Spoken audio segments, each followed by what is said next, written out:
But what really brings me to get somebody like Jon Erickson here is my work as a conservation herpetologist.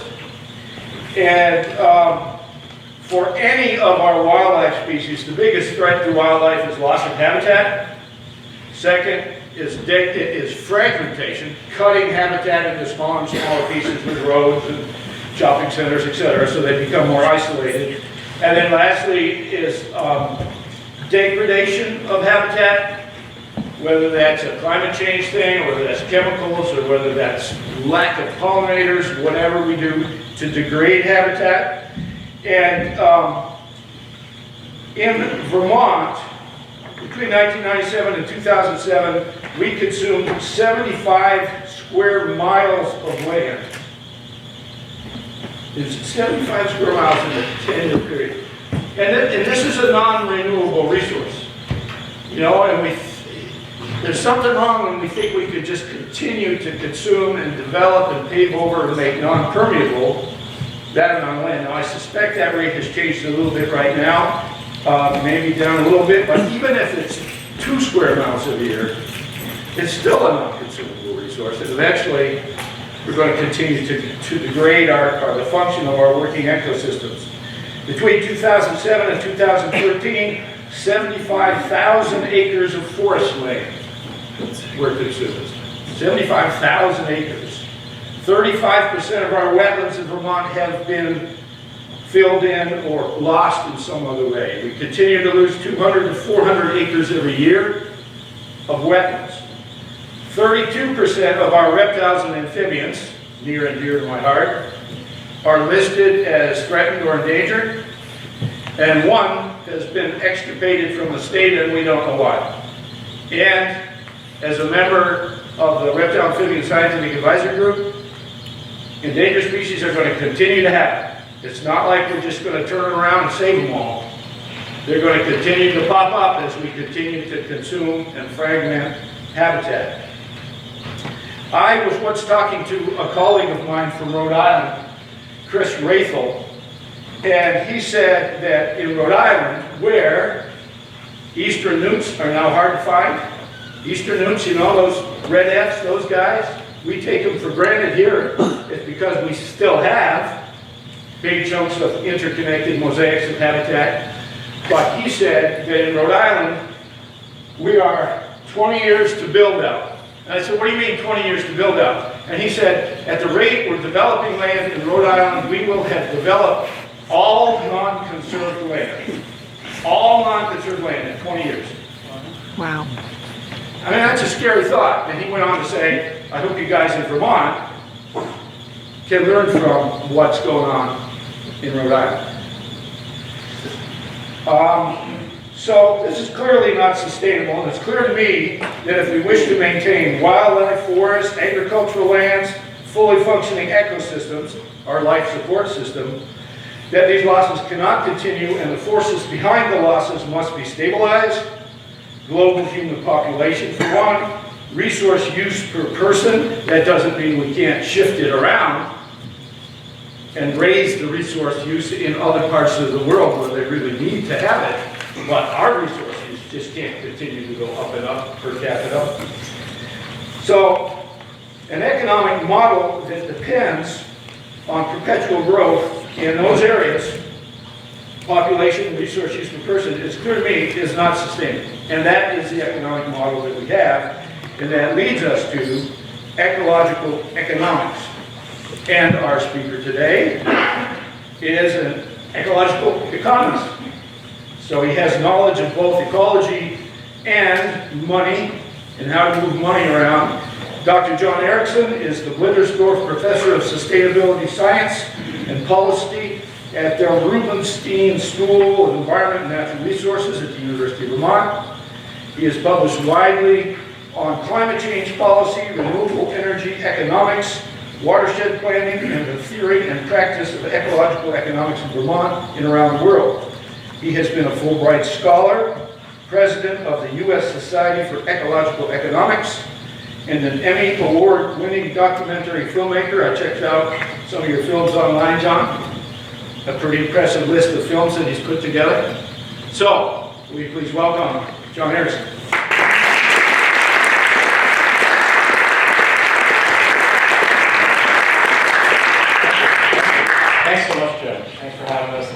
thank you all for coming out on a cold morning.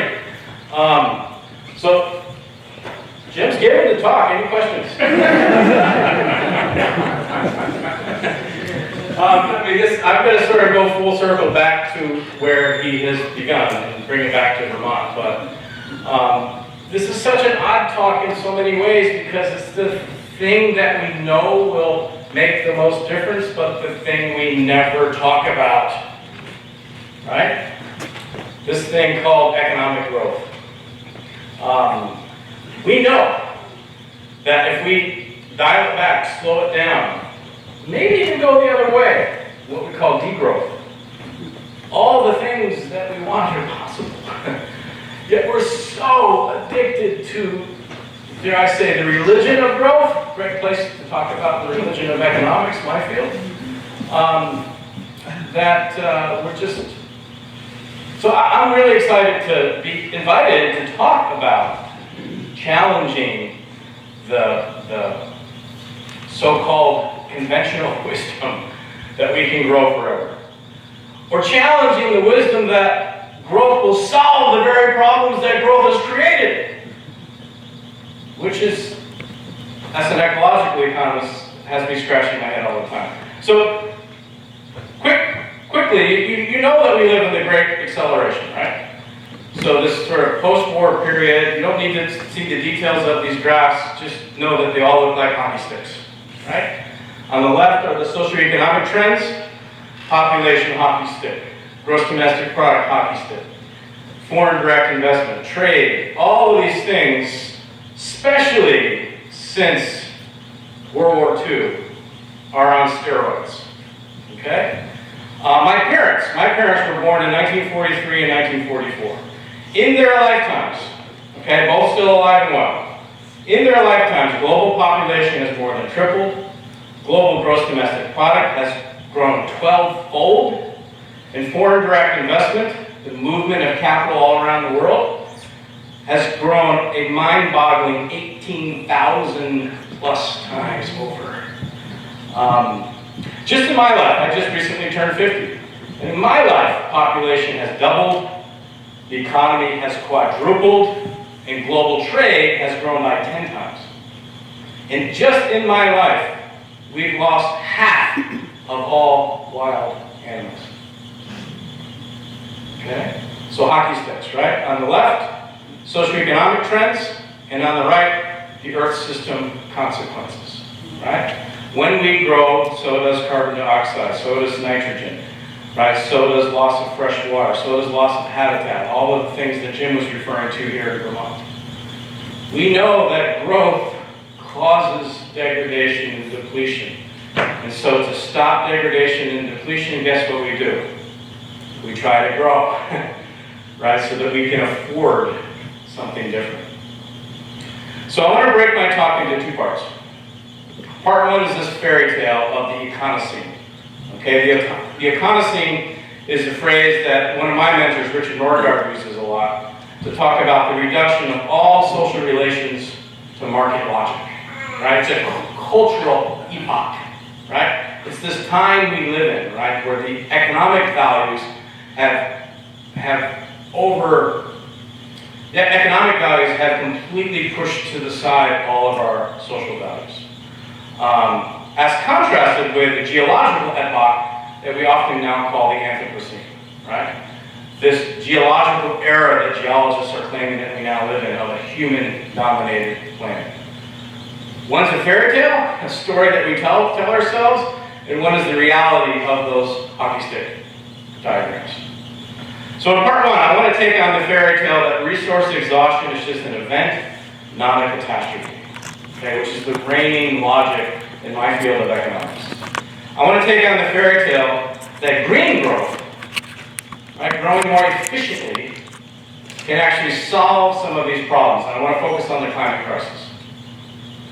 Part two, in the realities of the Anthropocene, I want to use the word degrowth, right? Because we will degrow either by default or by design. And in my mind, the opportunity in places like Vermont is to lead by design, to show there is another way, right? To challenge the growth mindset, to wean ourselves from our growth addiction, and to design an economy and a society that takes back the values that we hold near and dear as humans. So let's start with that first fairy tale. This is from Robert Solow, 1973, the Robert Ely speech at the 86th annual of the American Economic Association. This is the annual speech of sort of the state of economics.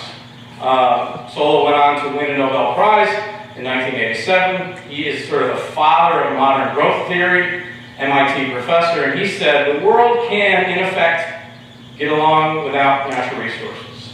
So that exhaustion is just an event, not a catastrophe.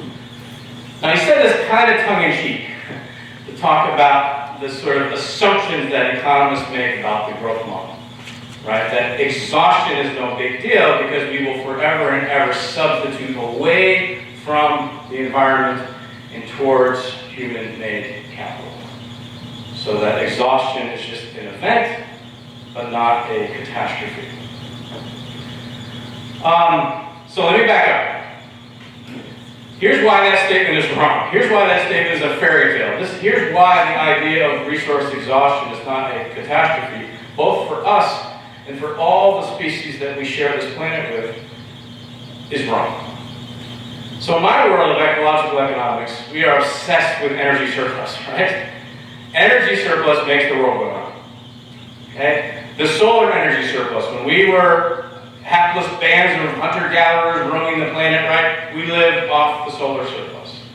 When we settled down and we worked the land and we created civilizations and we created arts and economists and churches and religions and financial planners and every other career in the world except for agriculture runs on the agricultural surplus, right? Because when a farmer can feed him or herself and lots of other people, it makes everything else possible. So that's the ag surplus, which comes from the solar surplus, right?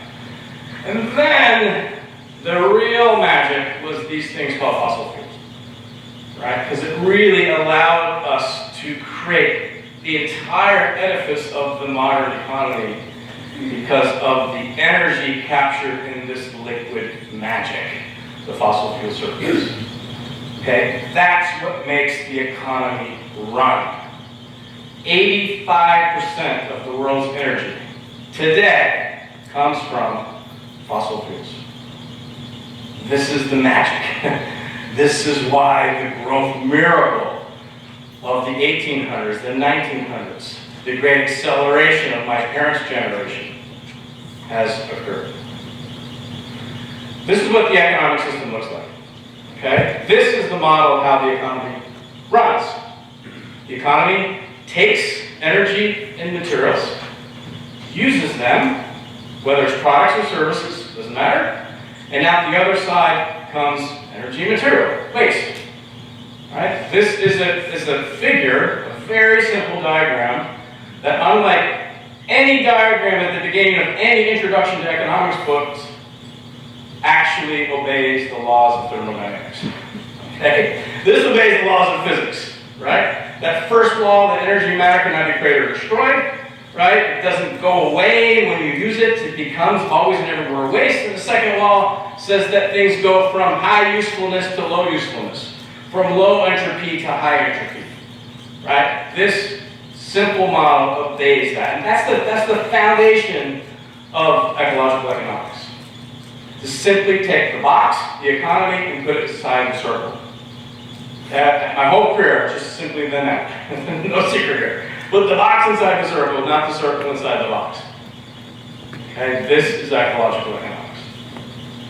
So, as humanity has moved from human labor, human fuel, to human and animal and water fuel, water labor, hydropower, right, to fossil fuel, we have done this amazing thing of moving higher and higher up the ladder of what's called energy return on energy investment, EROI. Okay? This is a really wonky idea that is essential to how the economic model works. Energy return on energy investment. How much energy do you get? How much surplus do you get when you put a unit of energy in? Right? How much surplus do you get when you put a unit of energy in? If I put 1 unit of effort in to drill for oil, how many units do I get out? And those first oil wells in Pennsylvania were on the order of 150 to 200 to 1. Magic, right? 1 unit in, and then another 150 units out.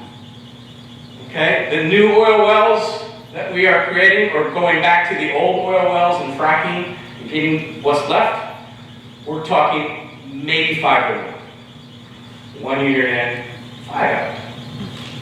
Right? The world average right now is 20 to 1, down from 100 to 1 100 years ago. This is magic, right? And that's where we've moved from human power to animal power to fossil power. We've climbed this energy return ladder. And it's made the modern system possible.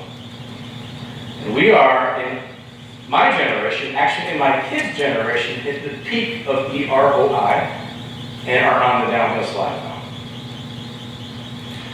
The surplus in a capitalistic system, this energy surplus, this ag surplus, this solar surplus, right, isn't stored for a rainy day. It's invested in new capacity through capital ownership to make more stuff, which ultimately consumes more energy. That's how capitalism works. It puts the energy surplus on steroids, right? And it creates the demand for future energy, future matter, so that this box inside the circle, under the capitalistic system, is expanding. Not into an empty world, but into a fuller and fuller and fuller world. Fuller of us. And as we've moved from local ecosystems to regional and bioregional systems to global ecosystems, the impacts of this box expanding into the circle have increased. The hockey stick diagrams, right? We don't grow the box into a void, right? Physics says that's just ain't so. We grow it into a fixed, finite planetary system that's open to energy, the sun, but closed to matter. Okay? That's the wonky part of this morning's chat on a cold Saturday morning in Vermont. So this is the system, right? This is the system that doesn't appear in introductory economics books, but is the starting point for ecological economics. So you say, okay, John, got you so far, I think. But we can kind of keep the growth machine going, right? The economy can grow without more resources, or without more waste, through, anyone know the answer? Efficiency, yes. Efficiency, right? We can become more efficient per unit. We can create more stuff per unit of energy and matter over time, and less waste per unit of that matter and energy over time, right? And that's how we keep the growth machine going. In fact, we have become more efficient over time. Per unit. Okay? We've become more efficient per unit. We create more GDP. My generation creates more GDP than my parents' generation, than my grandparents' generation, per unit of oil, per unit of coal, per unit of sunshine, per unit of farmland. We've become more productive, is the word that's used, more efficient. However, this is what efficiency leads to. Efficiency doesn't lead to less consumption, it leads to more. Why? Well, look in this graphic, the fuel-efficient car along the bottom has lower running costs. It's cheaper to use the fuel-efficient car. So we drive further or more often, or we get 2 of them or 3 of them because we can afford it, right? More energy. The fuel-efficient car has lower petroleum bills. We don't take that money and just like throw it away, like, hey, we didn't have to spend it on gasoline. We're not going to use that money, we use it on something else. In high-income countries, all the data shows that we use it on increasingly energy-intensive lifestyles. So we get more energy use. So efficiency has led to more energy use. It's what's called Jevons paradox, or the rebound effect, right? You think you're making progress, but the rebound effect of energy efficiency makes everything cheaper, so therefore we use more of it. Okay, and I'll come back to this other arrow of embodied energy, right? Because all the things we produce to substitute for one energy type or another still requires energy to make it. And when those energy surplus are squeezed, there's less and less energy available to make this stuff. Okay, John, all right. But, the economy can grow without more resources or waste through substitution. Okay? And that was at the basis of the Robert Solow quote that I put up, right? That market economies provide incentives, right? That scarcity sends price signals to entrepreneurs. That entrepreneurs then develop substitutes for things that we used to use that we're running out of to things that we have lots of, right? We move from a fossil fueled economy to a renewably powered economy, and we can keep the growth dream alive. Substitution. Well, we explain substitution, right, in the pizza example, right? I don't know why economics authors chose pizza as their primary example, but there's always a pizza example, right? And there's the labor of the chef, right?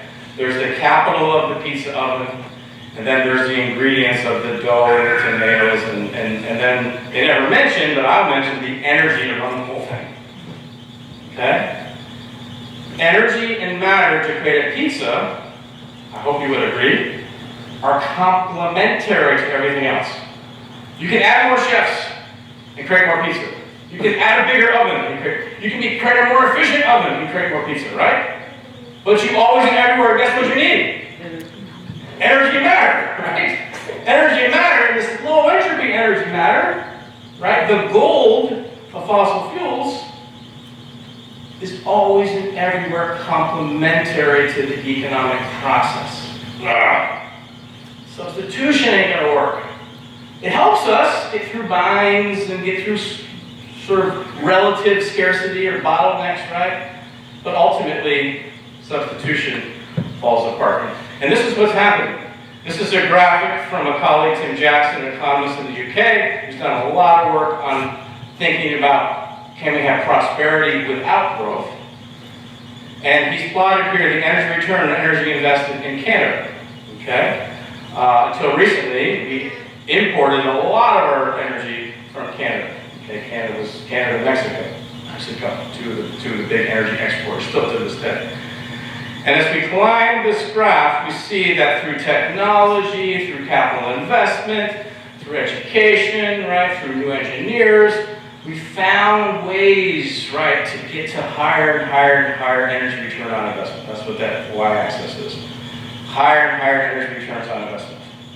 Until a point. And then it crashes. And then we get smart and apply new technologies, new capital, right? Like fracking has enabled us to go back to depleted wells and squeeze what's left in the rock. Right? So we climb the energy return on investment and to a point. And so what we're doing now is that we're substituting these high energy return fuels for lower and lower and lower energy return fuels. This is dramatically putting the brakes on growth, whether we like it or not. Can you tell us the years on that? Sure, that is from 1940 to 2010. What's the peak year? The peak year is 72, 73. So we see the peak in all of these kinds of graphs. That was the peak year for all the lower 48 oil for the US, was also that time period. Late 60s, early 70s, right before the oil crisis years, right? When we got over that peak, Middle East knew it. They put the squeeze on us, changed the whole situation, right? So what did we do? We went to Alaska, and we extended the peak even further, right? The US has since crashed that peak. What did we do? We cranked the technology on and went back to old wells. What do we do now? Instead of going about 100 feet below the ground in Pennsylvania, those early wells, we go something on the order of, I wrote it down here, 35,000 feet was the deep water horizon in the Gulf of Mexico. We're dropping through the ocean, and then drilling through the crust of the earth. First few oil wells in Pennsylvania, 70 feet. Deep water horizon, 35,000 feet. Physics, gang. It takes a lot more energy to get that oil than just poking a hole in some farm field in Pennsylvania. Does that make sense? This is that showing that graph for Canada where we've got really, really good numbers. Renewable energy. What's along the left there is from on the top, hydro, coal, world oil production, oil exports in 1990, oil and gas in 1970, then to wind, then to oil imports in 2005, and then oil imports in 2007, and then nuclear, then photovoltaics, then shale oil. So we get down farther, we've got biodiesel there at the very, very end, which is barely above 1 to 1, right? So these are energy return on energy investment. As we move away from coal and oil towards lower quality coal and oil, as we move away from coal and oil from fossil fuels to renewables, right? EROI, the number I'm saying is the magic number. It goes down and down and down and down. Okay? This is a challenge for the growth model. Well, John, we can do it through structural change. Right? We're moving to a more service-oriented economy, right? Pretty soon, we'll just sort of like all sit around and like be financial analysts or something, right? We won't need farms anymore. We won't need oil wells anymore. And we'll just shift the whole entire kit and caboodle to the service sector economy because services don't need energy, right? Or less. Computers don't need energy or less. IT doesn't need energy or less. So world GDP has done this, right? 63% service sector in 1997 to 69% by 2015. High-income countries have done even more. 69% service sector economy in 1997 to 74% in 2015. U.S. even a little more. Okay, we're a bit higher now than 77% of our economy is in the service sector. In the service sector. However, hate to be a downer, but those products and services embody the material and energy that creates that whole system. Right? When you create a PhD like myself, there's a lot of energy invested in me, right? A lot. And when you give me a high income, and I can use that income to do more energy intensive things like fly around the world, even more energy in the service sector economy. Okay, so this is what's going on as we grow the service sectors in the economy. And that yellow is our finance, insurance, real estate, rental, leasing, right? That's a big part of the service sector economy that's growing in our country. It is leading to more energy use, not less. Okay, the graph that I love, and I'm sorry, I'm an energy geek, are these Sankey diagrams. Have you ever seen these? I freaking love these things, right? Because it starts with all the sources and all the use, and it shows you both the waste and the end use flowing through the U.S. economy. Lawrence Livermore National Lab does these every year. The latest one is 2018. And in the latest one, their conclusion was that the United States of America consumes 101.2 quads, the most energy we've ever consumed. Yet we're becoming more and more and more of a service sector, right? I'll get to land in a minute. Jim's like, I know energy, okay, but land, what about land? Right? U.S. energy use is the highest levels ever.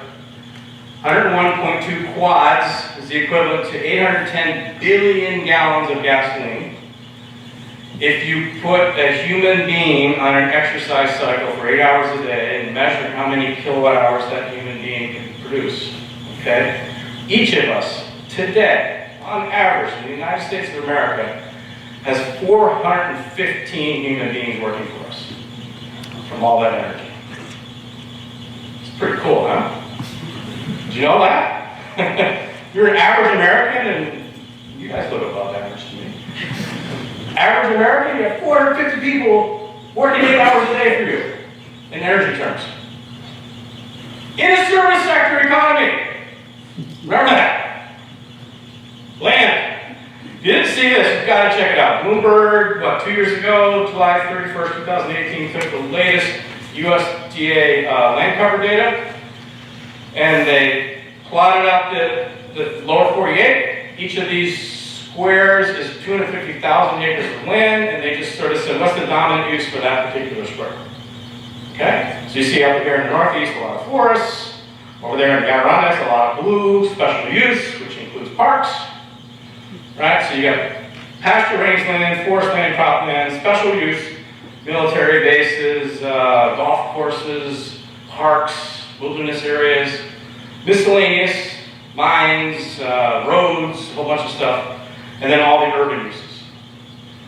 So if you take all those squares and just sort of sort them, this is how much pasture rangeland the United States uses. Okay, by far the most dominant use. Forest, cropland, the special use, and I'll break that up a little bit more for you in a second, miscellaneous, and then urban. Where, by the way, most people live in urban, right? We are an urban country now. You didn't know 85% of Americans live in urban places. Got plenty of space to grow, right? What's the fastest land use category of growth? Urban use, especially suburban use, right? That's where the growth is. The only thing faster is, and I love how they use Florida for this. This is land of the 100 largest landowners in the country. 100 largest landowners make up the space equivalent to Florida. That's the #1 fastest growing land use in the country right now. By big, big landowners. In the middle there is cows on pasture and rangeland. On the right-hand corner there is rural housing, urban commercial, urban housing. That's the second fastest growing area outside of rich landowners. I wish we had a bigger screen for you, but there's everything's cool stuff in there, like golf courses and airports and roads. Much of the U.S. land serves very specific purposes, such as the 2 million acres devoted now to golf course, another growing land use. 3 million acres now devoted to airports. And like I said, the recent statistic, since 2008, the amount of land owned by the 100 largest private landowners has grown from 28 million acres to 40 million acres since 2008. And that's the fastest growing land use in this categorization. We're service sector. We're not going to consume more land. Just the opposite is true. Okay, the last one. But the economy can grow without more resources or more waste through cost shifting.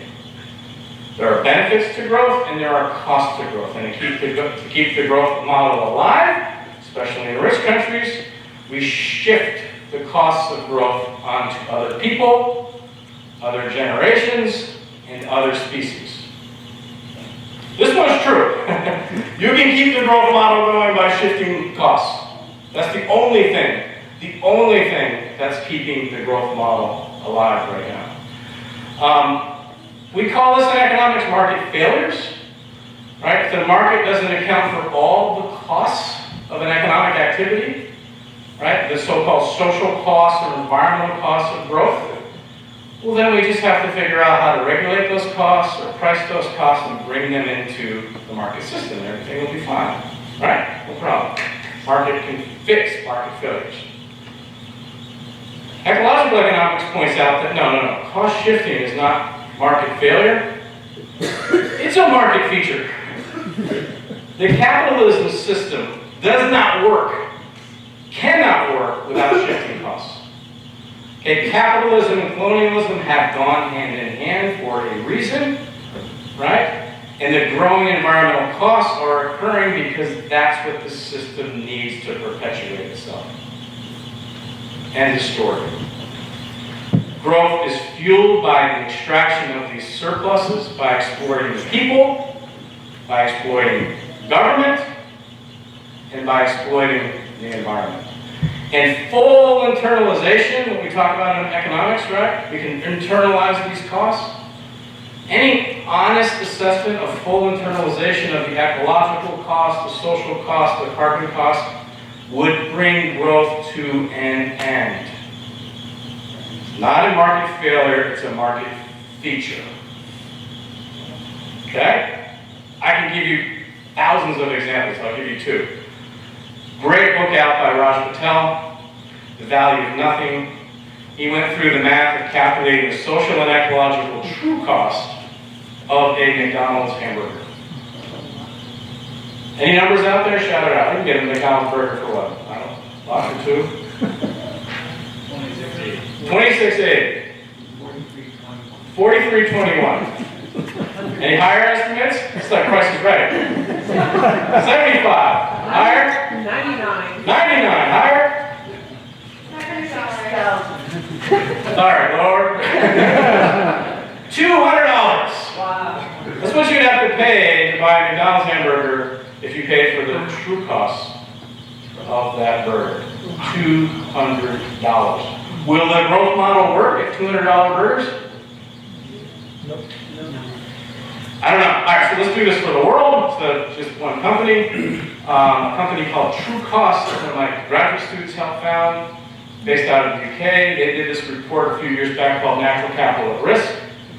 They went and sort of tried to do a tally, right, of all of the primary sectors in particular, right, the energy and matter that makes the secondary sectors, the tertiary sectors, the service sector work, are all possible, remember, because of ag surplus, energy surplus, right?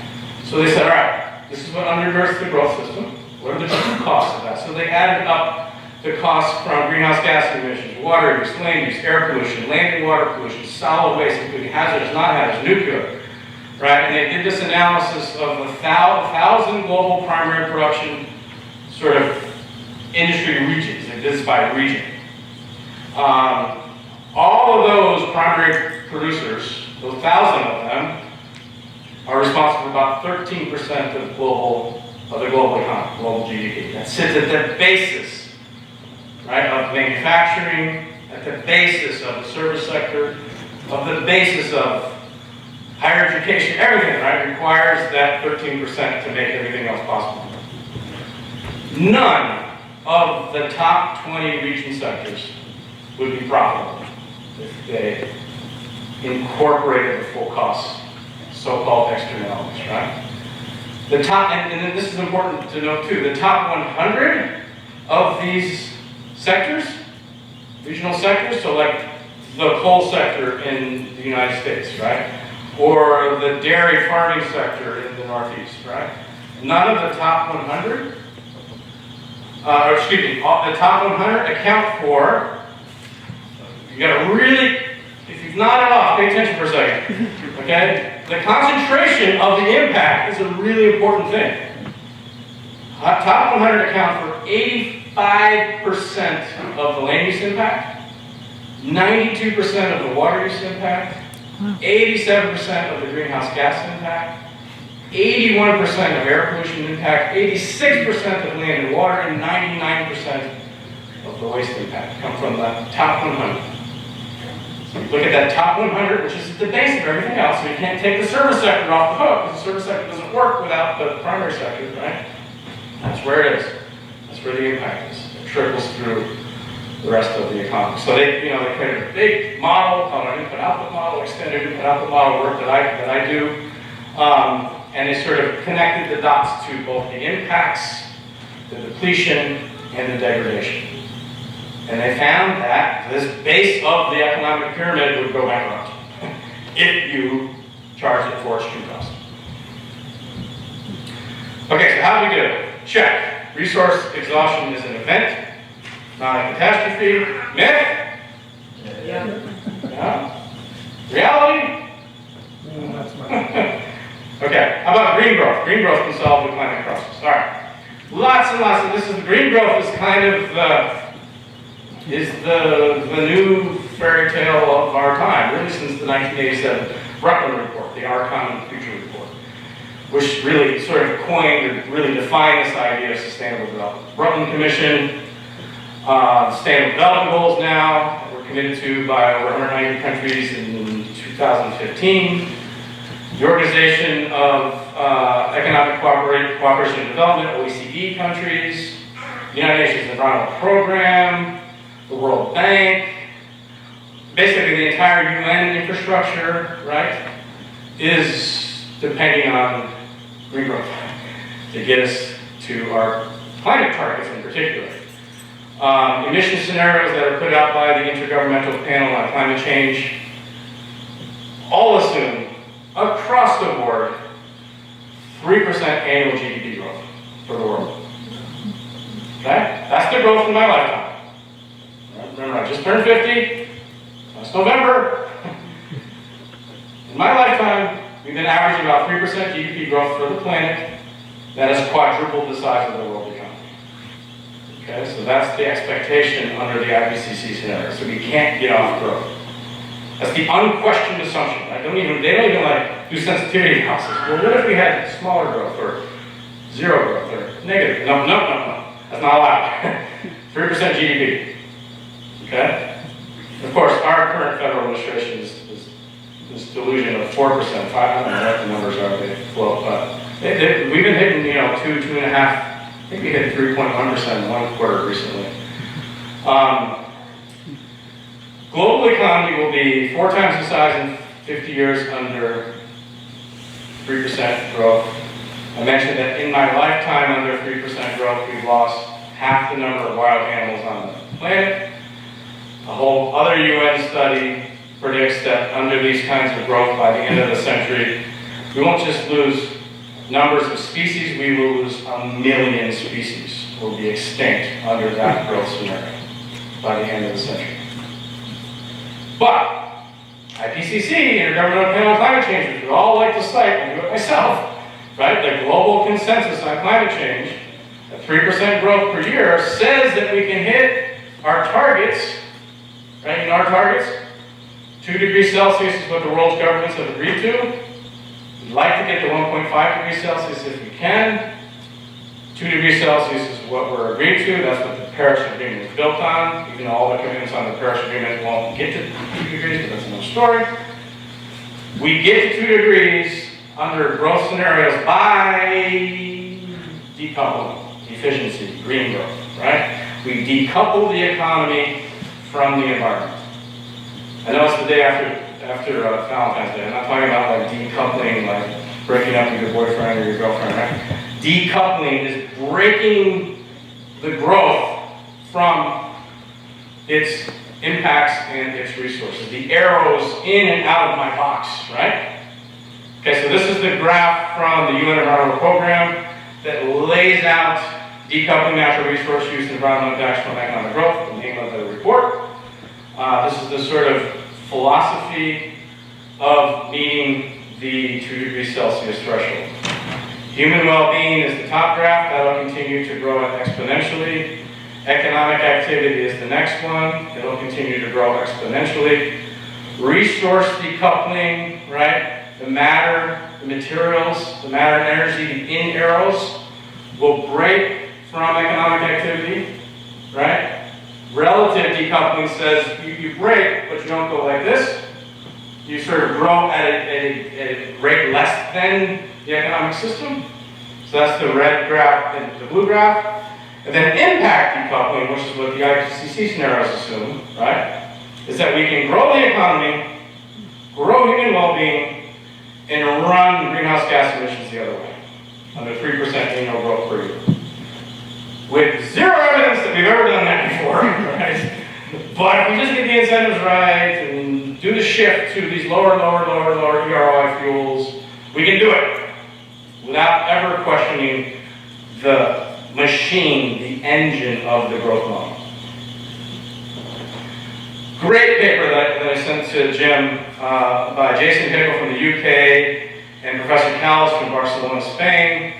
2 amazing writers who are right in the thick of thinking through an honest assessment of whether green growth is possible. What this plots is the red graph. So, well, first of all, the blue graph is GDP, gross domestic product, for the US, for 27 nations in the EU, and for the larger group of rich nations called the OECD on the right. Okay, US, EU, OECD. The blue graph is GDP growing from 1990 up through 2010. The red graph is what's called domestic material consumption. This is what governments report. Okay, take the total weight, actual weight, tonnage, right, of national raw materials extracted from within your borders, plus what you import, minus what you export, And that's the material basis of your consumption, right? That's what that undergirds. And so that's the red graph. And you say, hey, look, we're decoupling, right? The blue graph's continuing to grow, and the red graph is just like this graph, right? The red graph, this one is growing, and the blue graph is growing, but not as fast. So, domestic material consumption says that that's true. However, we've grown, we continue to grow our consumption despite our dematerialization of our in-country production. Does that make sense? Let me explain this. Well, let me explain this with the green graph.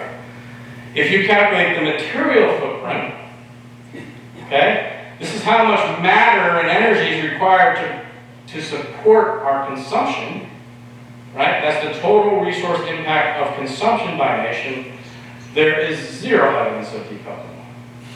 How have we continued to grow by using less resources in this country because we're using somebody else's resources to grow? So as a planet, the math doesn't add up. And here it is as a planet. Here's the global material footprint from 1970 to 2013. And that graph on the right is global GDP against global material footprint.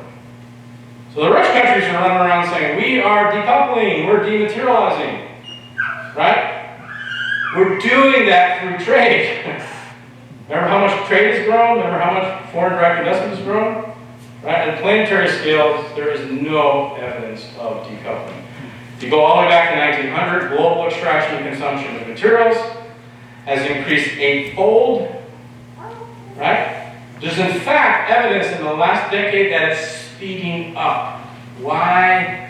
Because of a wealth effect. Right? As poorer countries have become middle-income countries, and as middle-income countries have become high-income countries, guess what they do? They use more resources, right? Remember the rebound effect. More efficient resources, but more resources. This is a challenge to the growth model. So the other piece here, impact decoupling. So this is what IPCC assumes, right? That we can grow the economy at 3% per year, and we can decouple from its impact, right? So growth becomes compatible with the Paris Agreement. The challenge with the Paris Agreement, or more aggressive agreements to actually get to 2 degrees Celsius, is it means that we have a fixed carbon budget left to burn through. You've probably heard this, right? There's a fixed carbon budget that's left to burn through. The Carbon Tracker Initiative has done this really well. They go around the world and they sort of see, well, they first take the scientific consensus and say how much carbon is left that we can burn through to stay below 2 degrees Celsius. Then they go around the world and they say how much carbon is on the books of our national energy companies and our private energy companies. And then they go around the world and they realize that trillions and trillions of dollars are being invested in new exploration, new technology, new ways to get fossil fuels. And they realize that, the amount of energy that's on the books is many more times than the carbon allowable burn. And then they realize that investments in oil, coal, natural gas, exploration, extraction, and transport have averaged in this last decade $1 trillion a year. And then they look at the International Energy Agency's projections of new investments, and they realize that out to 2040, there's going to be an additional $20 trillion in the pipeline already to invest in new extraction, new exploration of fossil fuels. And then they would say, our carbon budget is way below what's actually out there that's burnable carbon. So, can we carbon decouple? Well, again, it depends on if you do this by a state, or a country, or the world. For carbon, the only scale that matters is the world, right? And the right graph there is global CO2 emissions. Right? We just hit another record last year of global CO2 emissions, at least early estimates. And we see a country like the US is decoupling, but it's getting more and more of its carbon emissions from abroad for our consumption. Or the EU is decoupling, but it's getting more and more of its carbon emissions abroad from its consumption. There's the hope that China has peaked, right, and flattened, but India and Sub-Saharan Africa and much of Latin America is right behind to sort of fill the void. So this is a challenge. This is just a prop. This is carbon mitigation that would be required. The early drafts, the early drafts here are if we had sort of got our act together and started to decline to stay within the carbon budget, it hit 1.5 degrees Celsius. But here, now we're here. It's a pretty damn dramatic task, right? To decarbonate while we grow 3% a year, right? And this is the more modest effort of getting to 2 degrees. Green growth, optimism. So these are all the IPCC scenarios plotted here. All the IPCC scenarios. And a lot of them, the scenarios get us to 1.5 degrees, and even more of them get us to 2 degrees. How the heck did they do this at 3% growth? You gotta look under the hood, man. Right? Technology. They crank up renewables, of course, but they also crank up this thing called BECCS.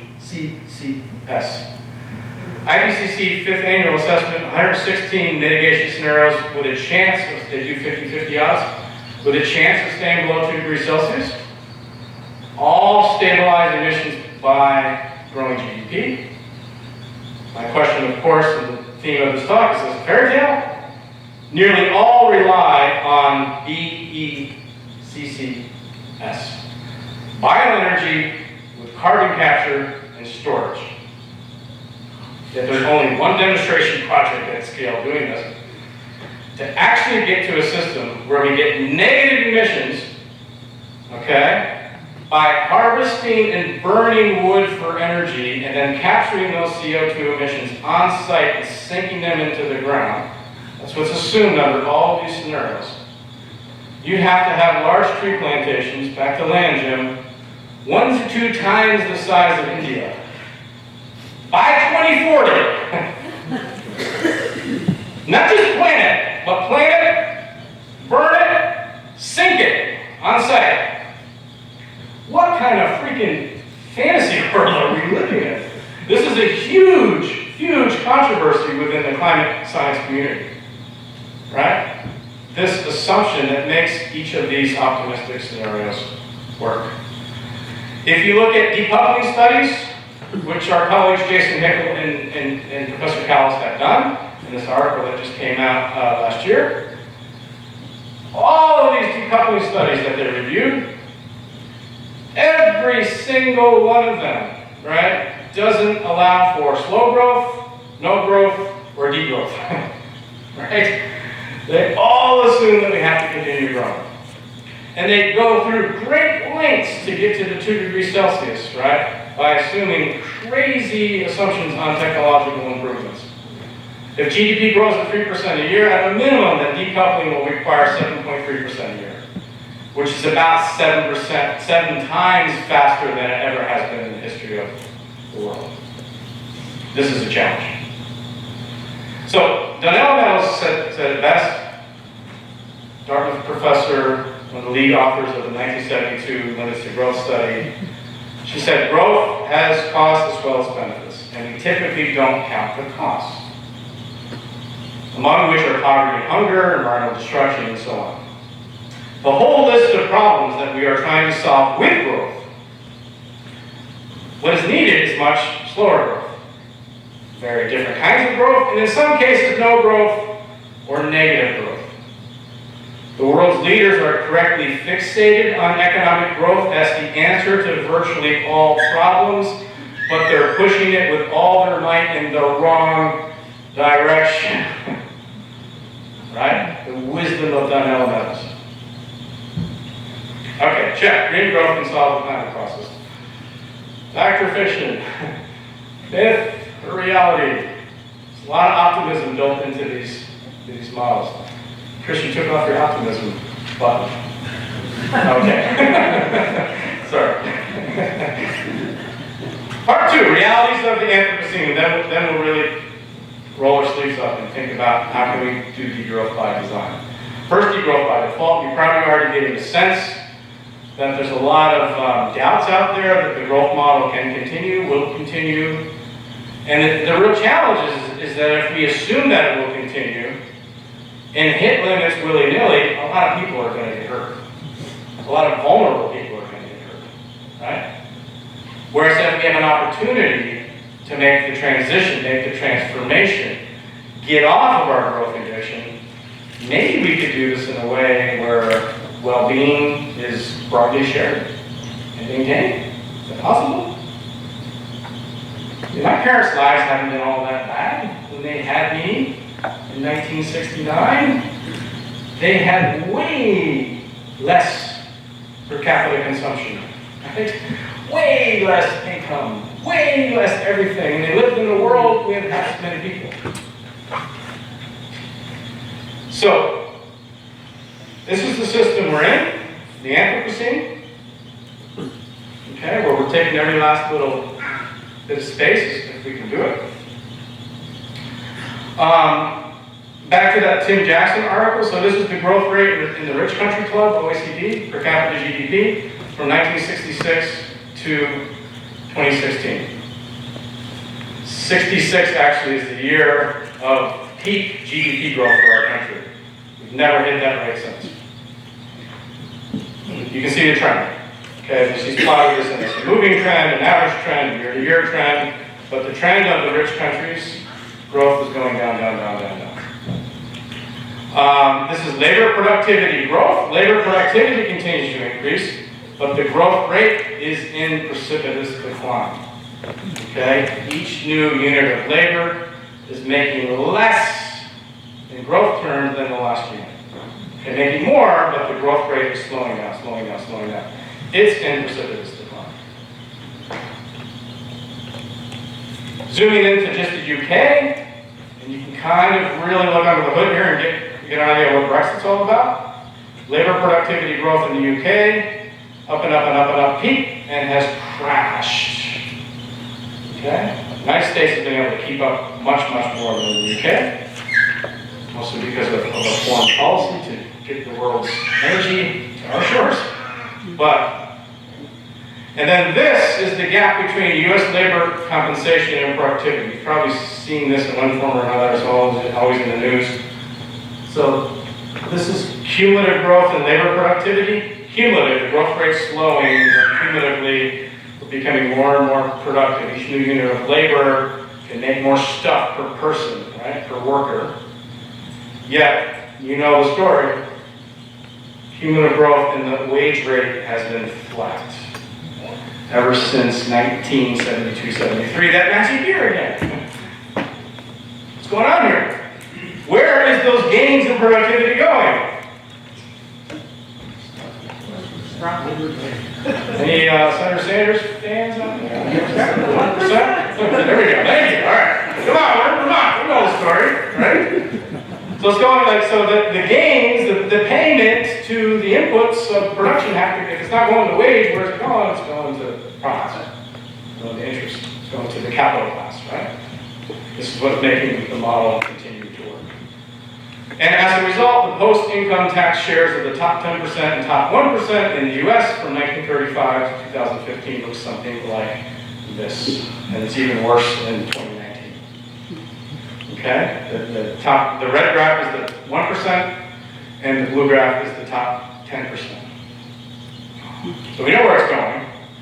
And just to bring this home, this is the post-tax income growth in the U.S. by percentile, and that little dot on the top there is the 0.001%. The top red dot, right? Whereas everyone else is losing ground. And the middle income, low income groups are losing ground, and the rich countries or the rich people, households are gaining ground. Debt is a big part of the story here, which is really important, because again, since the 70s, early 80s, we've kept the growth machine alive by issuing more and more forms of credit. Not just government debt, but a lot of private debt. This is outstanding domestic credit versus U.S. GDP from 1951 to 2014. A graph by a former PhD student student of mine, Nate Higgins, who's done a lot of great work on this in an article that just came out last month. So this is showing the economy growing in green, but the debt growing to 150% the size of the economy, 250%, 350% the size of the economy. Okay, very pop quiz. How do you pay debt off? Let other people pay it. Let other people pay it. If you're going to pay it, if your country's going to pay it, you've got to grow. Right? So debt is nothing more than the claim on future resources. Future land, future air, future water, future energy. Okay? The growth model is built on decreasing energy return on investment. So to sort of substitute for that, we've had to substitute with debt. And what happens is, these are Nate's graphs, two hypothetical graphs of oil field production with no debt, and an oil field production with debt. Is debt actually accelerates depletion, right? Because now you've got to get more out of the ground to pay the interest, right? So it accelerates. So this accelerating debt curve is accelerating not only claims on the future, but current depletion and pollution. In this graph, and I'm teasing this out right now with a grad student of mine, Rigo Melgar, is GDP per unit debt. And that's in precipitous decline. It used to be that we borrowed some money and we got a lot of GDP out of it. We borrowed money, capitalist system put it in productive investments, we cranked the growth even more, right? But look at that decline. GDP per unit debt is down, down, down, down, down. We're getting desperate, gang. We're getting desperate. So Thomas Friedman, around the time of the Great Recession, well, on the heels of the Great Recession, wrote this piece in the New York Times, The Inflection, a real kind of mainstream fellow, right? And he wrote, what if the crisis of 2008 represents something much more fundamental than a deep recession? What if it's telling us that the whole growth model we created over the last 50 years is simply unsustainable economically and ecologically, and that 2008 was when we hit the wall, when Mother Nature and the market both said no more. He was wrong on the economic side, right? Because we've kept the growth model alive through debt. More debt. And he was right on the ecological side, as we've hit all-time levels of energy, all-time levels of CO2 emissions, all-time levels of land depletion, pollution. You pick the statistic, you pick the hockey stick diagram, we're continuing to do what we've always done. Okay, so that's my argument for degrowth by default.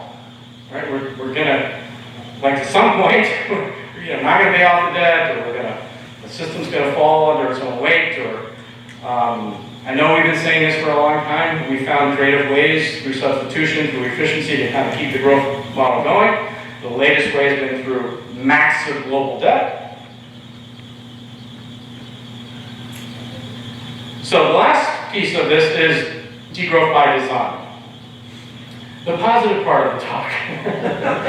Okay? Can we do this?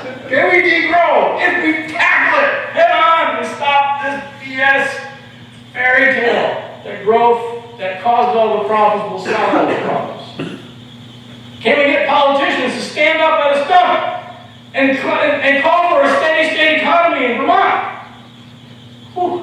You guys would be out of a job quick, wouldn't you? Okay, so here we go. First question is this true? Are we seeing do we see human well-being increase with economic activity, or actually, is that BS? Yes. No, I'm in a church here, I gotta watch my language. I can use initials, right? Decoupling of human well-being from GDP is actually perhaps the more accurate story. We've done a lot of work here in this state on what's called the Genuine Progress Indicator. That's kind of an initial attempt at trying to get at this. It's got a long history of this kind of work in the US, and it's pointed to this idea of uneconomic growth. You won't find that phrase in any economics textbook. It comes from ecological economics, right? That next benefit of growth isn't as much as the next cost. Why would you do it? uneconomic growth, right? So the genuine progress indicator tracks against GDP, right? And for the US, our GPI, genuine progress indicator, peaked in the mid-70s period and has been flat or in decline ever since. So you won't see all the details here, but it's made up of 25 different indicators. It includes the social costs and benefits of growth, the environmental costs and benefits of growth, and the economic costs and benefits of growth. It takes that consumption, which is the biggest part of GDP, okay? 80–85% of GDP is just pure household consumption, in one box and out the other in a year time period, right? Not investment, not durables, but all that stuff that we just burn through. And it says, okay, that has something to do with our well-being, right? You have to consume to have livelihoods. And then it sort of subtracts out the costs of that consumption, like air pollution, water pollution, land degradation, forest conversion, ag loss, etc., etc. It subtracts out some of the social costs, like loss of time. It recognizes that there are underemployed people in our economy, that's a cost, but there are also overemployed people in our economy that have lost time that they wish they had for leisure, with family, with community, right? So it does that kind of time-use balancing and an end-use balancing on the environmental side. And it's been done for upwards of 30 countries now. You won't see all these details, but this is Australia, Austria, Belgium, China, Chile, and Germany. Same story. Growth, peak of GPI in the late 70s. This is India, Italy, Japan, Netherlands, New Zealand, Poland. Same story. Growth, peak of genuine progress in the late 70s. This is Sweden, Thailand, UK, United States, and Vietnam. Same story. Growth, peak. Some of them, the peak came a little later, like the Scandinavian countries, like Sweden, were able to push out that peak progress, if you will, a little later, but they're all in decline. And so, Ida Kubishevsky, PhD grad from the Gun Institute at UVM, colleagues put together kind of an assessment of all the numbers out there globally, and they kind of came up with the conclusion that we've been in a progress recession that's a globe for some time now. We've been in an era of an economic growth. We are growing because we're on this treadmill, right? Because we have to. But the cost of that growth have been greater than its benefits for some time. So we tried to get a handle on this a little bit here in Vermont. A few years back, we passed the Vermont Act 113 to develop the genuine progress indicator, to use it to compare against our gross state product, right? It was incorporated by the Shumlin administration in a comprehensive economic strategy for the state. It's meant to sort of aid in decision-making processes, right? It's a challenging indicator to do because honestly we don't have timely data for it. It's largely been an academic exercise that we're trying to bring into the policy space. It's like the 1940s all over again when we didn't have GDP. Right? So Roosevelt said, go forth and create GDP. And they did. No one has yet said, go forth and collect all the data that we need for GPI. So this is Vermont's gross state product and versus our GPI per capita. Same story here, right? Our mean gross state product per capita is growing along there at 2.2% a year. It creates higher and higher material lifestyles for the average Vermonter. But our GPI, while it's continued to grow farther out than the US GPI, it has peaked and in our latest studies is down even farther. This at 2011 was at minus 43%, now it's closer to 57%. How is this working? Well, the economic one is sort of substituting for, if you will, the loss in the social one, the second from the bottom, and the loss of the environmental one, the one on the bottom. Negative costs of the environment, declining cost-benefit ratio for social. The economy in Vermont continues to grow, so it sort of subsidizes, right? Makes us think, hey, we got a job. Yeah, I'm working 3 jobs to pay the bill, but yeah, I got a job, right? So we've lost in social values, lost in environmental values. There's lots of other ways to think about this. The U.S. General Social Survey has been done in the U.S. and around the world for a long time. Taken all together, the question is asked, how would you say things are these days? Would you say that you are not happy, pretty happy, or very happy? So this is data going all the way back to 1972 through 2008. Same story, right? Blue graph, growth. Red graph, reported happiness, flat. My parents' generation, just as happy as my generation, yet I got four times more stuff. On average, I got probably way more than the average, right? Right? Following? What the heck are we doing? So think of that flat happiness graph, the red line, I threw this in for you last night, Jim. Housing, right? The red graph is the average household size, which was about 3 persons per household in 1973, down to about 2.5 people per household now, so less people per home. But the dark blue graph going up is the average house size, and the light blue graph is the median house size. In 2014, the average size of new homes built, was at an all-time high of 2,700 square feet. That is up from 1,000 square feet, less than 1,000 square feet when I was born. Okay? And by my calculation, it hasn't made us any happier. Bigger houses, more rooms per person. Right? A friend of mine was telling me they were at a house the other day and there was a television in the freaking toilet, in the kitchen, in the living room, in the bedroom. Okay. So, a lot of work on how to design, like one thing is change the indicator, right? Let's get an actual sense of well-being instead of this propped up sense of well-being comes only from material consumption. There's a whole bunch of playbooks out there. Prosperity Without Growth by Tim Jackson, who I mentioned. Our own Bill McKibben on deep economy. Peter Victor, a colleague in Toronto, has worked a lot on modeling the Canadian economy in a way that would maintain full employment but degrow the economy. A book called Managing Without Growth. Juliet Shore's work from Boston University on true wealth. Like, what if we counted what true wealth was? And this book by Kate Raworth, an Oxford economist, gets a lot of attention called Donut Economics, right? It really tries to make the case that there's a social foundation to our economies and an ecological ceiling. And the 21st century economist has to think about how to get to the sweet spot, not blow past the ecological ceilings.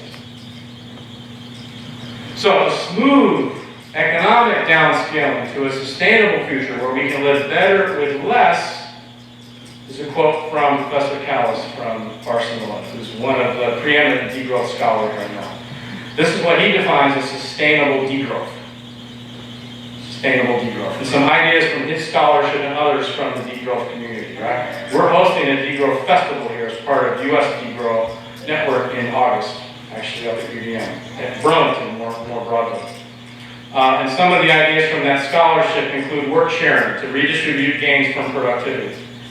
I was really horrified to see that the paid family leave bill was first vetoed by our governor and then not overturned by one vote in the House. Progressive taxes on capital and off labor to reconnect wages to productivity. Right? Except we're doing the opposite, right? More of the tax burden goes on wage and off of capital. That's why we get that dot way up in the top corner there, 0.001%, the highest growth, because that's income from capital, not income from wages. Tax shift to disincentivize resource-intensive consumption, right? We've got to stop taxing things we want and not tax the things that we don't. And we can do this in a tax shift way. We can do this in an intelligent way. We can do this where the most vulnerable in our society are held harmless. And these are really transition strategies. None of these are silver bullets by themselves. And reforming the monetary system to reduce the growth bias. Inherent in our current money system is growth. And it doesn't work without growth. Plain and simple. And it creates a growth bias as it goes, right? As we put money into existence through the private banking system, Instead of spending money into existence through, oh, I don't know, green infrastructure, Green New Deal, all these ideas of spending money into existence, not through consumption, not through tax breaks, not through low interest loans that further supercharge consumption, but through investments in a degrowth economy. This was out late last year, a book on the triumph of injustice, how the rich dodge taxes and how to make them pay. It's covered in the New York Times. This graph is actually pulled from the Times. So this is lower income groups to the left, high income groups to the right. This is the total tax rate when you go through the trouble of adding up federal, state, and local all together. Looked pretty darn progressive in 1950, right? Around the time when my folks were born. Look at it now. Are the wealthiest amongst us paying our fair share? For the first time in history, right? In recent years, we've seen, when you take the whole tax system together, a regressive tax system. Okay, where the wealthiest are paying less, much less than their fair share. So if you look back to the GPI idea, market economies, market economics of growth, you've all heard this saying before as well, right? Indeed, are privatizing the benefits and socializing the costs.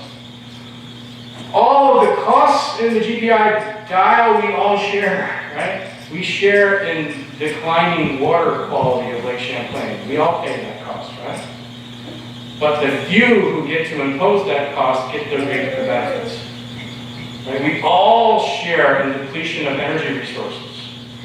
Right? But the few that get to capture the dollars from that fossil fuel depletion get to keep the benefits.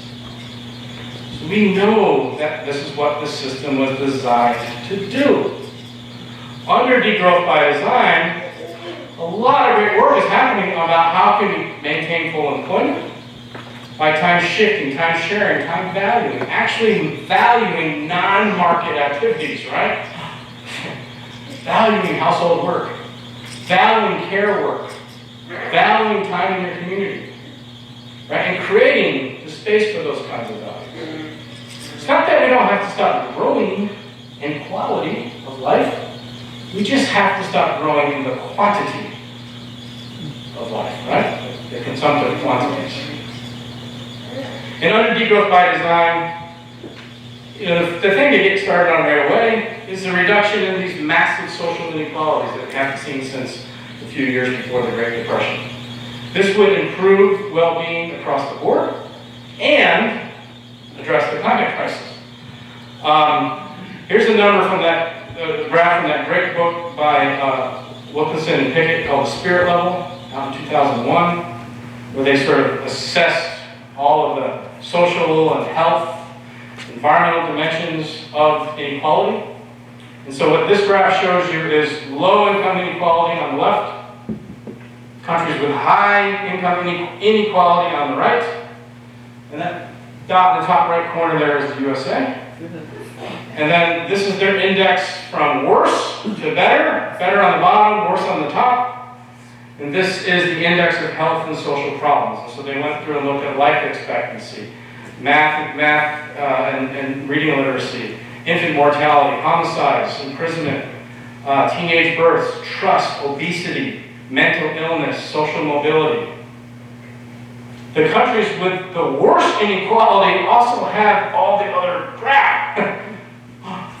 That shouldn't be a surprise, right? And one of the main points was actually a more equal society helps us all. Even if your motto is Gordon Gekko's greed is good, you do better in a more equal society. The CO2 emissions part. This is a recently published analysis looking at global greenhouse gas emissions driven by U.S. households. I already told you the trade part of the story. When you hear that we're decoupling from CO2 emissions, it is a myth. Because you have to look at the CO2 emissions that are created from our consumption. Upwards of 20 to 30% of our CO2 emissions come from imports. The CO2 is emitted someplace else, but it's created because of our consumption. Follow me? So this is looking at by income class, less than 5,000 on the top there, above 150,000 or more at the bottom, and you get this kind of exponential rate, right? More intensive CO2 lifestyles, the richer we get.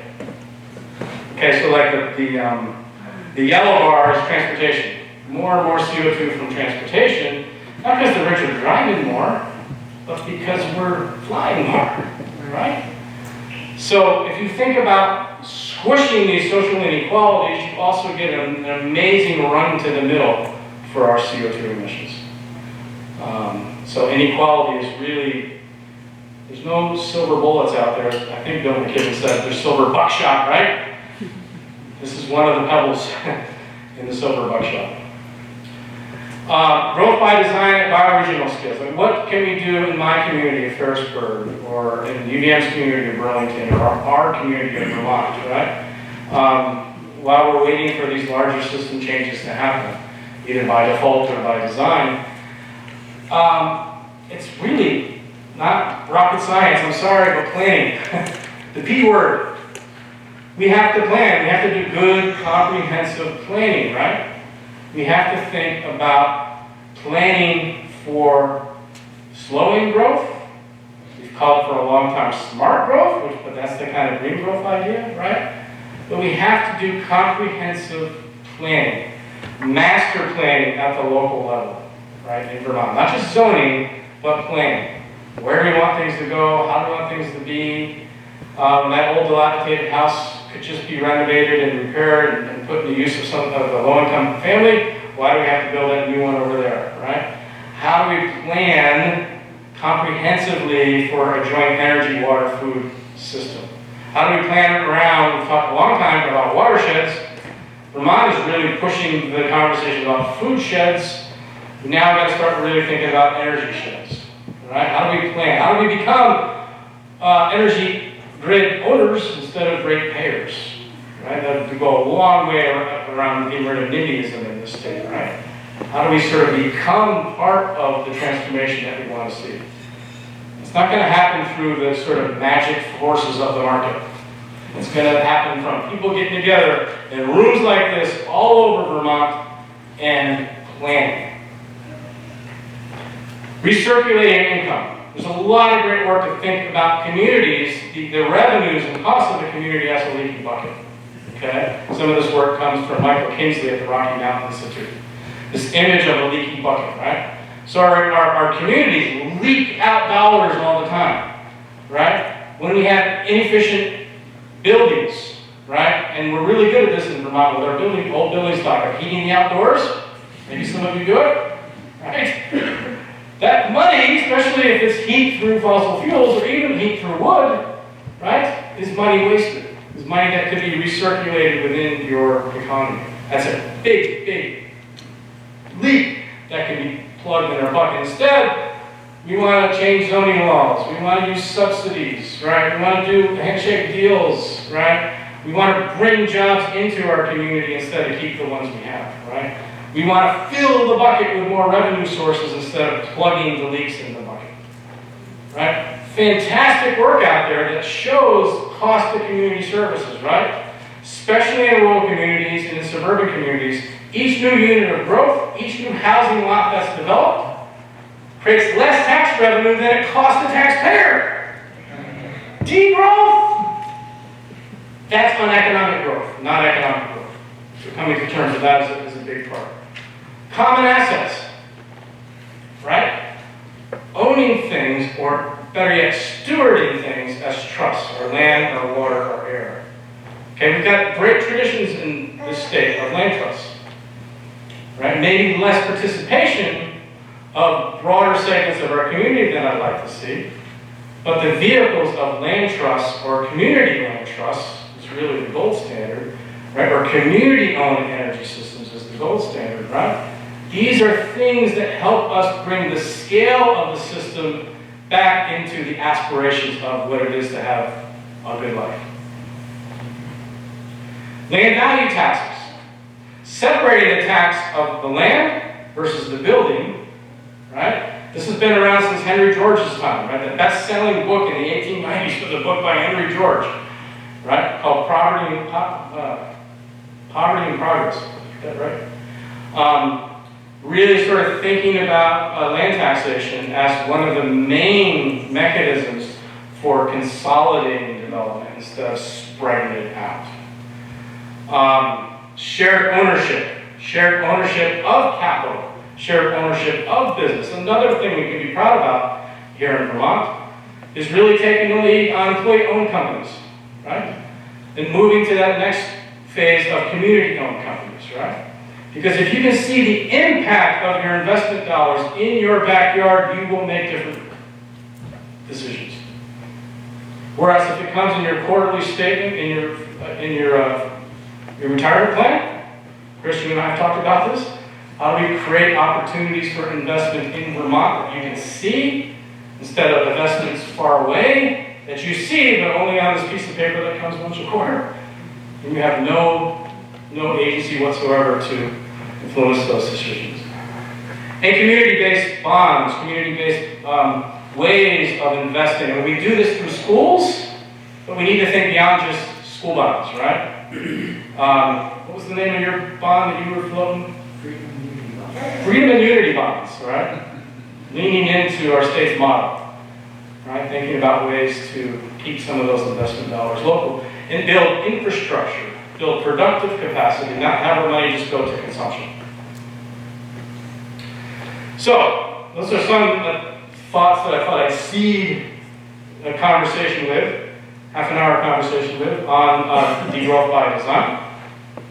And I'd love to see what we can accomplish over the next 30 minutes.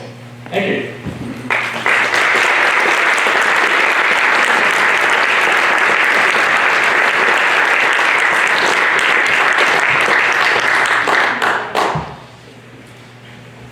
All right, questions? Yes? I think it's more of a comment than a question. Thank you. Yeah. From my vantage point, so much of how we operate is based on me. I mean, really, there's only one person I'm interested in here, and it's me. Yep. And I'm saying that rhetorically. And this requires community being more important than the individual. Or did I misinterpret? No, you're on the money. You're on the money. And that's something that. So I have an older son, and his wife is saying we need a bigger house, and I'm going, well, because we have so much stuff. And but that's, you know. Yeah, I'm sure they'll be happier with a bigger house. Yeah. Yeah, no. I mean, this is the national conversation I think we're having right now, right? This is the Sanders slogan. It's not the us, right? I mean, this is the sort of idea of, is there a collective will, is there a collective action that has to sort of, and it's not a new conversation. Right. My grandparents were coming of age in the 1920s, in the roaring 20s, and it was all I, me, had, one, right? And then the Great Depression and World War II kind of reined that in, right? With the New Deal and the sacrifice for war, and they were sort of snapped out of it. And then my parents were born, baby boomers, right? And GDP became the kind of idol in the 1950s and 1960s, and it was me, I, grow baby grow. It's the fastest growth years ever were in the 50s and 60s. And then the new society reined that in. I said, whoa, wait a minute. There's all these incomplete things from the New Deal promises, right? Around civil rights, around environmental rights, around women's rights, right? Around rights for low-income families. Remember Johnson's war on poverty, right? This was an us, not a me. Man, my generation, I was coming of age in the 80s. I graduated from high school in 87, right? That's the same year of the Michael Douglas Wall Street movie. Remember that movie, The Greed is Good speech? Right? Our economics professors used to show the Greed is Good speech in class. Oh my God. And say, this is how we construct society. You don't have to be ashamed to be greedy. Because if you look out for yourself, it will be what's best for society. That's the fairy tale that my generation was told. It was the same fairy tale as my parents. Same fairy tale as my grandparents. So now we're seeing the reining in of that, right? Whether we can rein it in at this point, I don't know. Thanks for your comment. Yes, and then I'll bounce over. Yeah. Is there an example of a primitive culture in our species that has a happiness level, a lack of growth level as we define it for the last 100 years? Or is our species just generally on the road to extinction? Why do we think that we have the right to not be extinct? Look, this economy that I started with is a cultural epoch. It's a cultural story. It's a story that we tell ourselves. It only represents maybe 0.5% of our species history. Right? The original affluent society were hunter-gatherer communities. Right? The original affluence came through sharing and collective work. And happiness came from being part of a group of people who did things together, not apart. So I refuse to think that greed is somehow, individualism is somehow biologically programmed, because it's not. We are a social primate species, if you really want to boil it down to evolutionary biology terms, right? We need each other. But we've created these cultural myths to separate ourselves from each other and to separate ourselves from the earth, right? That, when I see my students who come to my classes as 18, 19, 20-year-olds, they get it. They don't want what we had. They want something different. They want a different story.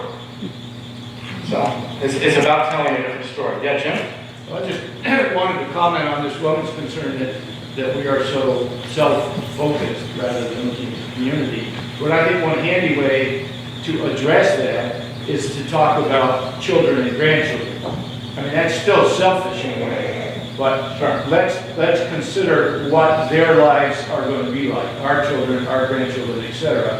And that way, we can address the issues, the vehicle for addressing the issues from kind of a more selfish viewpoint. Just tap into, hey, what's this going to mean for your kids and your grandkids, etc.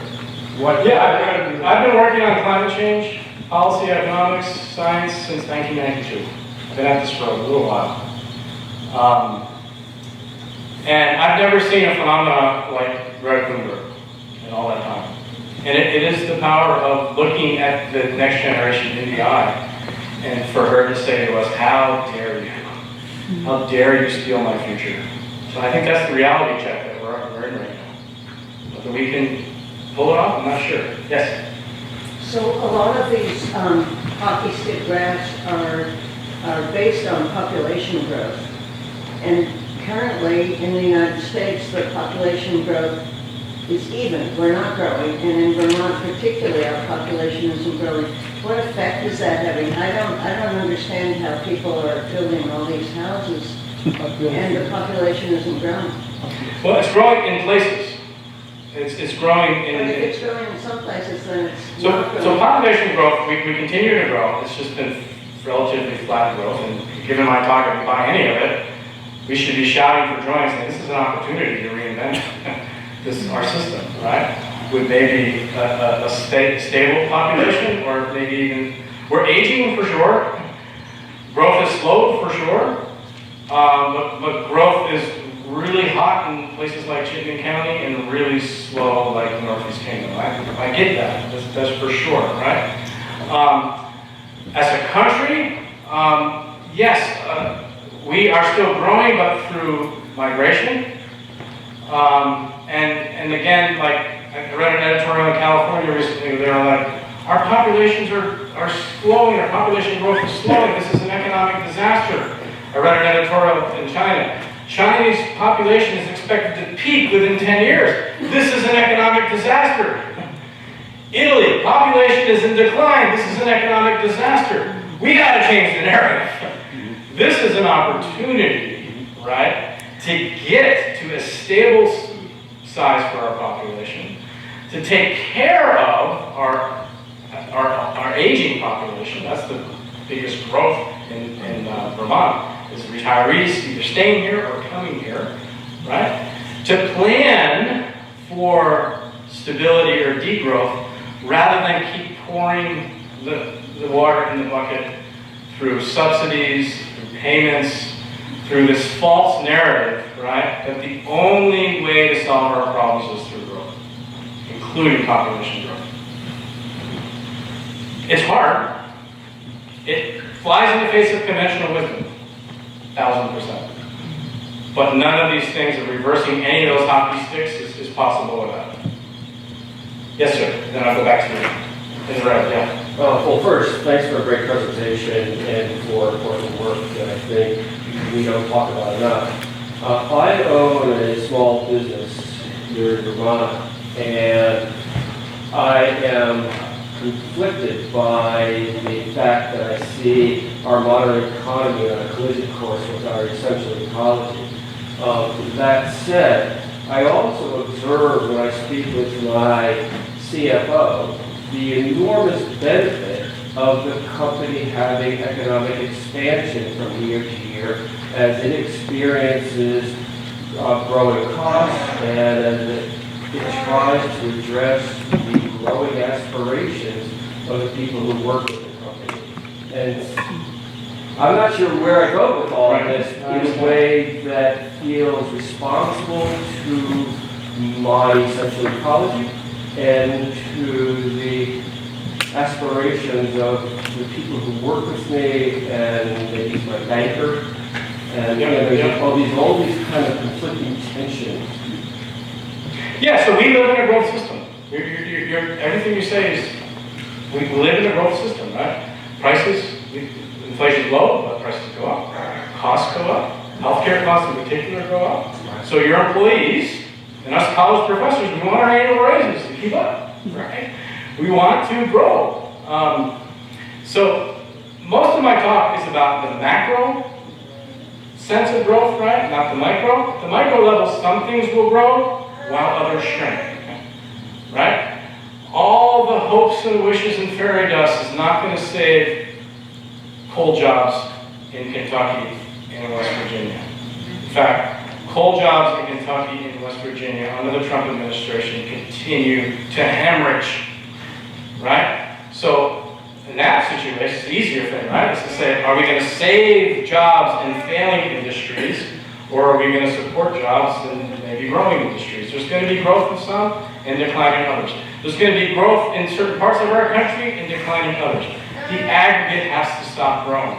And I guess, if I may, yeah, please. Follow-up is, at what point is become a personal responsibility? You know, at what point could I rationally come to the conclusion that the very best thing that I can do for my society and my world is to not make an investment to make my farm and my business better? Right. Well, not employ more people. I mean, I can tell you how I've found ways to sort of pull back from the growth system, right? I think I'm asking you an impossible question. It is, I mean, but there's I ways. think it's the essential question of our time. Yeah, yeah. I mean, I live in Ferrisburg and my wife wants to be a farmer. God, really? I like to live in an apartment in Burlington and walk to work. But I take the bus, okay? I have a retirement at UVM, but I just can't stomach putting it into Wall Street. So I keep it in cash, I borrow against it, and I put it into land.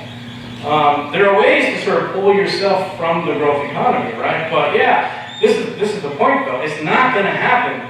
There's another myth. I could give a whole other talk about the myth of individual action makes a difference, right? It doesn't. It has to be collective action. It has to be system change. It has to be rules and levers that are pulled at the state level or at the national level that change the growth machine so that we don't have to keep up with the very system that we're trying to change ourselves. The biggest failure of the U.S. environmental movement was to put it all on the backs of the individual consumer. The biggest failure of the U.S. environmental movement was to buy into the idea of free market environmentalism and call us consumers instead of citizens. Right? So that's the shift that I'm talking about. It's not easy. You can't do it by yourself with your company. I can't do it by myself. It's going to take changing the rules of the system so that we all can do it. Yes, that was one behind. Yeah. So it seems to me when I look at this, the global May I think what you're talking about? Yes. The only way you can unblind this is if you actually change the paradigm of how many humans are on the planet, because that's what drives growth. I noticed in the drawdown book, in the top 10, 2 or 3 of the top best ways to reduce carbon have to do with educating women Yep. to not have more to shoulder. And most of the population problem, I think, is elsewhere besides the United States. It's out there in developing countries. But the real problem I see is the cultural inertia. You know, we have so much momentum in this one trajectory that I don't see how you can move it to a different direction without it. You know, it's brittle, it's going to break. Yep. Yeah, and that's one of the hockey stick diagrams that's driving the system is population growth. Consumption growth is growing much faster than population growth, so I chose to really focus on that in this talk. Global population growth has hit an inflection point, we hope, but we're still talking about, by the end of this century, perhaps somewhere between 10, 11, 12 million people, and that's just not feasible in this model, right? Of kind of reining things back in. You're right that women empowerment is, if there ever was a silver bullet, is to move more towards maternal power and away from paternal power, right? To move away from the patriarchy in every single freaking way we can think of, right? And it's not to sort of teach women to have less children, as she phrased it, is to empower women to have the power to make a decision. But this has been a growth challenge on the consumption side too, because part of the growth miracle of the United States has been the entry of women into the workforce, right? And that has really supercharged in the 1970s in particular growth still further. So when I think about the failure to pass maternal and paternal leave in this state, that's a degrowth conversation to me, right? The ability to take taxes away from wages and on the capital, that's a degrowth conversation. These are the system parameters that actually take the pedal off of population growth and at the same time decrease the need for more and more consumption forever and forever. Amen. Yes?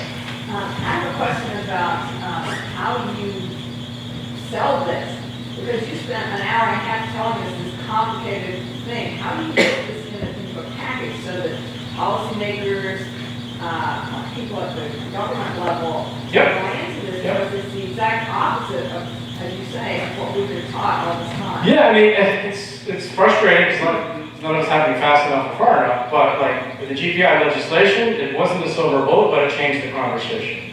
It simply changed the conversation from the quantity of growth to the quality of growth, right? So that's a pivot. That's a pivot to say, not all growth is created equal, and growth has costs and not benefits. That's like, I could have skipped all the slides and just said that, right? Growth has costs and not benefits. Guess what? We count the benefits and we don't count the costs. So that's a policy change that has a little bit of inway in the State House, right? To sort of shift our thinking away from quantity and towards quality. That's how you sell it. A degrowth article was just published last week in The New Yorker, a popular magazine read by tens of thousands of people about degrowth. I didn't think in my lifetime that I would see that, right? But to talk about the one lever that we don't talk about is the growth fantasy, right? So those inways are happening. I have a slide that I usually use that shows in 2008 all of the headlines from the Wall Street Journal to Time Magazine to all our local newspapers about how we have to, they didn't use the word, how we have to degrow. It was a popular conversation that came at a moment of crisis, right? Unfortunately, my career as an ecological economist has been from the outside looking in. My career as an ecological economist has very much been, like my colleagues like to say, on the fringe, right? My students in ecological economics are preparing an alternative model so that when the current system fails, and it is failing, we have an alternative, right? The whole idea that I'm going to logically walk you through slides and graphs and make a rational argument to change your ways is as much of BS as the story that I'm trying to debunk, right? I'm sort of helping with a conversation, in a talk like this to help change the tone of the conversation, to help change the narrative, and ultimately to tell ourselves a new bedtime story. I think that's where it starts. So I'm writing a book right now, a bookstore book, with exactly that emphasis. Like, how do we tell a new story? Yes, sir. They're asking how can we tell a new story, but correct me if I'm wrong, a half dozen major corporations own virtually all the mass media outlets in this country. Yeah. The political influence of the wealthiest 10% is many, many times the political influence of the majority of voters. Forgive me for being pessimistic, but I can see no end to this short of the point when the wealthy then use that political and media influence to write the rules to enable them to become still wealthier. I see no end to that until they reach the point that the wealthiest 10 or 20% control so much of the diminishing supply of net energy on this planet that the 50% or more who actually do the work of mining the minerals, drilling the oil wells, cleaning the bathrooms, producing the real wealth, no longer have enough energy to do their jobs. At that point, the economy falls apart, you get your degrowth by default. Is there any way to stop? No, but you're going. Of power and wealth. I'm with it. Yeah. You're pointing at obvious mechanisms, right, that are debated on and talked about in policy circles all the time. Getting money out of politics, right, is one of those mechanisms that is being discussed right now in the campaign trail. That's part of the silver buck shot, right? Not a silver bullet by any stretch of the imagination. I made the point that most of the so-called externalities come from a concentrated set of industries. They're right there in the middle of the bullseye, right? The ownership class is a handful of people who are making, they're right there in the middle of the bullseye, right? So we're talking about, this is the sort of transformation of our time. The same conversation, not degrowth and energy and environment as much, was happening in the 1920s. And the Great Depression brought that into check. This happened in the 1960s, and the Great Society brought that into check, right? And again, in most of our lifetimes in this room, in the late 60s was the time period of our country where the gap between the rich and poor was the smallest. And then the rules were changed, and it changed everything. So, we're at another point, another progressive wave, if you want to call it that, because that's how the last ones have been called, the progressive wave of the 30s, the progressive wave of the 1880s, the progressive wave of the 30s, the progressive waves of the 60s, right? We're at another wave where the we is taken back from the I, and I don't know what's going to happen. I don't, because there's a lot more people, and a lot more of us are addicted to growth than ever before. Will the system have to fall under its own weight for an alternative to come into play? That's degrowth by default, and I guarantee you the most vulnerable in society will get hurt the most under that scenario, right? Can we put into place, maybe at local levels, maybe at state levels, an absence of, if you look across the country right now, 60% of the U.S. population is underneath a Paris Accord agreement, right? Who have pledged, okay, I know you sound like a pessimistic guy, who have pledged, right, to hit the Paris targets, including our own governor, so you better hold his feet to the fire of his pledge, right? That accounts for enough of our economy that makes it the 6th largest economy in the world. That pledge is the 6th largest economy in the world to meet the Paris Agreement, which is ultimately has to be a way to sort of pull back on growth. Yes, and then I'll head back there. Yeah. It seems to me that one scenario is there would be some catastrophic collapse of the current system.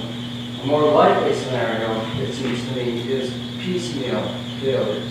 And it would seem to me that that's what we should really direct our attention to, because those are opportunities to take action. Yeah, So once one specific thing happens, be ready to move. Right. Yeah, and the piecemeal failures are all around us. They're just not in our view. They are happening in coal country, West Virginia, where I spent a good chunk of time a couple of years ago, one of my film projects. They're happening all throughout sub-Saharan Africa. Piecemeal failures are happening not so much around energy shortages, but water shortages. The growth system, when you can't borrow money, fails you. The only way to sort of survive in the growth system right now is to take on a lot of debt. So if you don't have access to debt, you forget about transitioning to something else. You can't even keep up with the current system. It's failing our young generation who's just now in college or trying to go to college or coming out of college. That's why the singer's voice resonates so loudly amongst young people, because the growth model is failing them. So you don't have to look far for failure. Failure all around. My point is to look at that as an opportunity. I agree, yeah. I've been a part of some really exciting Green New Deal conversations in our state and now in New England. And that's a creative conversation, and not about transition, not about piecemeal solutions, not about incremental change, but really changing the rules of the game and transforming the whole system, transforming the whole thing. The renewable energy piece is just a small piece of the Green New Deal. So I had the good fortune of running the job numbers for Senator Sanders' Green New Deal proposal. And you're talking about, I built a national economic model, looked about transitions between sectors and within sectors. You're talking about a massive infrastructure investment and a massive shift in the types of jobs, the kinds of jobs, and the incomes that would be created that would levelize the playing field under those kinds of scenarios. The conversation's happening, whether we've got the will, and ultimately the political system, especially at national levels, has the ability. I don't know. Man, you guys want me to solve it all. I'll take one back here and then I'll bounce over to here. Yes? I just wanted to comment on a couple of things. A question, listening to all this, I think it's really important to go out and start having the conversations. I can remember 20 years ago when nobody talked about climate change, about anything, and you just had to start having the conversation. And we're probably, hopefully, a little bit further ahead on that in terms of degrowth. And you've given me at least a bunch of terminologies and frameworks to begin to do this. Secondly, I also, bouncing off of what a couple of people said, around we're stuck, we have our mentality. It's deep-seated. I'm not sure I can conceive of a steady state life. Growth is something that we assume. There have been societies that have lived without growth. So, and I also think it's one part of our historical narrative. Yeah. And I think it's important for us to understand these things as we're trying to go out and talk about it. It's a part of our historical narrative. It may be part of a male narrative. You just have to always grow. We always grew as a country. That's the other part of the male narrative. Right. So if we understand some of those underpinnings of why we feel the way we do, it might help in our conversations. And I haven't gotten to that part yet, but we have to have the conversations. Thank you for that comment. Yeah, again, you don't have to go very far here in Vermont for those kinds of conversations. We've had a vibrant transition town movement for some time. And that's the kind of conversation, right? And it's seen as on the edge and not mainstream. And yeah, the day my student sort of raises their hand and says, "Oh, you're such a mainstream economist," I'll be like, "Sweet, I'm out. I'm tired right there. I'm right." So it's pulling these conversations, but I didn't address your media question. The media piece is another part of that, right? Guess who owns the public airwaves? We do. Guess who doesn't charge for it? We don't. Right? So, these things, I saw really an interesting post by Ralph Nader earlier, who helped create the financing structure for PBS and public radio. About one of the greatest disappointments in his life has been the corporatization of PBS and public radio, right? So we gotta rein those things in. Those are some of the last little shreds of checks and balances in our system. Yes, please. Well, whenever I mention unstable population, people say, well, we need more workers to support the elderly people. To me, that seems like a Ponzi scheme. And on that topic, I'd like to recommend another resource. It's called Strong Towns, an organization, strongtowns.org, and there's a book by that name by Chuck Maroon. And he talks about the growth Ponzi scheme, the reason why towns are going broke all over the country. And he's got a lot of, it's not a leftist move. He has a lot of support among conservative small towns which realize they're going broke because they're sprawling too much. So, Great resource. Yeah, I mean, that's, you're referring to a time when conservative meant something. Conservative meant conserving something. yeah. So thank you for that. Wrap it up. Okay. It seems like change has to come from the bottom and bubble up. We hear this all the time. Yeah. Margaret Mead has said it many times. So our organization, Better Not Bigger Vermont, 6 years ago, started asking the question, for Vermont, what is a sustainable population? And surprisingly, we came to the conclusion that in some indicators we are sustainable. In many, we are just below sustainability. So a sustainable population from that study was about 500,000 people. So I think as a small state, if we really work at the state level, we might be able to reach sustainability. Yeah, no, thank you for that charge. I think it's an important one, and thanks for the work your organization is doing to elevate that conversation. I spent a lot of my early career working in the Adirondacks of New York State. 6 million acres, about the size of Vermont, with 150,000 people. Vermont is 620. Roughly half public and half private. E.O. Wilson's call for half Earth. Right across the lake is, we wrote a book called The Great Experiment in Conservation. It's one of the world's greatest experiments in striking balance between conservation and development, right across the lake, right, at about a fifth of the population of Vermont. Now, it's not an island. It very much depends on a fossil fuel economy to bring all those tourists there, right? So that's the conversation we're having in the Adirondacks right now, in town meetings, at farmers markets, of how do we sort of create an economy from within instead of an economy from without. Just there's inspiration all around us.